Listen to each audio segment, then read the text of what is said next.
تسی استاد ہو نا، اللہ دا پاک پیغمبر استاد دی تربیت فرماندا ہے. تسی مدرسے دے استاد ہو نا، تربیت اللہ دے پاک پیغمبر فرمائیے. تسی سکول دے استاد ہو نا، تساں دی تربیت اللہ دے پاک پیغمبر فرمائیے. تسی کالج دے استاد ہو نا، تساں دی تربیت اللہ دے پاک پیغمبر فرمائیے. یونیورسٹی دے استاد ہو نا، تساں دی تربیت اللہ دے پاک پیغمبر فرمائیے. تسی اگر کسی کو کوئی سکل سکھال دے ہو، کوئی ہنر سکھال دے ہو، تے تساں دی تربیت اللہ دے پاک پیغمبر فرمائیے. اور یہ کیا تربیت ہے؟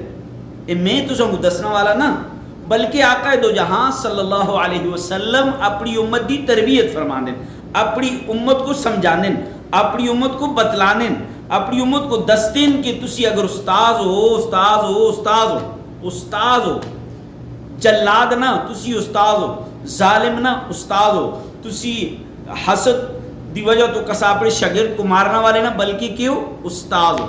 اگر تسی استاد ہوتا ہے، آؤ حضرت ابی ہریرہ رضی اللہ تعالی عنہ دی حدیث تو سنگو سنانا. وعن ابی ہریرہ رضی اللہ تعالی عنہ قال قال رسول اللہ صلی اللہ علیہ وسلم. ابی ہریرہ رضی اللہ تعالی عنہ فرمان دین کہ رسول اللہ صلی اللہ علیہ وسلم کا فرمان ہے کہ اذا ضرب احدکم، تو سمجھو جس ٹائم کوئی کسی کو مارے، کوئی بھی استاد اپنے کسی بھی شاگرد کو مارنا چاہتا ہے، فلیتق اللہ وجہ، اس دی چہرے ہوتا تھپڑ مارنا دے وقت اللہ کو ڈر دے کرو. بیوی کو خامن مار دے چہرے ہوتا مارنا وقت اللہ دی طرف دھیان دے. استاد شاگرد کو مار دے چہرے ہوتا مارنا وقت اللہ دی طرف دھیان دے، اللہ کو ڈرے. یعنی ثابت یہ ہے کہ کسی دے چہرے ہوتا مارنا ایک گناہ ہے، ایک گناہ ہے، ایک گناہ ہے، ایک گناہ ہے.